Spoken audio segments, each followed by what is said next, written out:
ఇక నిర్మల్ జిల్లా లోకేశ్వరం మండలంలోని పిప్రి గ్రామానికి చెందిన నరేష్ గౌడ్ కుటుంబాన్ని కుల గ్రామ బహిష్కరణ చేశారు.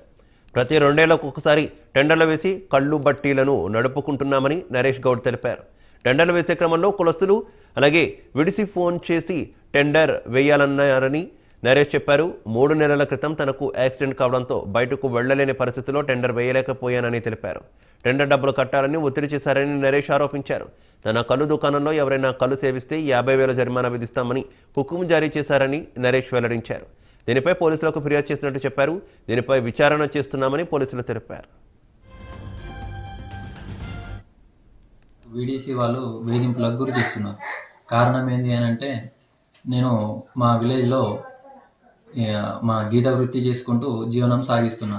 దాదాపు గత 3 సంవత్సరాలుగా నా వృత్తి చేసుకుంటూ నా భార్య పిల్లలతో ఉంటున్నా. కానీ ఈ సంవత్సరం నాకు 2 నెలల క్రితం యాక్సిడెంట్ జరిగింది. రోడ్డు ప్రమాదంలో నా కాలు చేయి మొత్తం విరిగి నడవలేని పరిస్థితిలో ఉన్నా. అయితే ఈ సంగతి అందరికీ తెలుసు విలేజ్లో.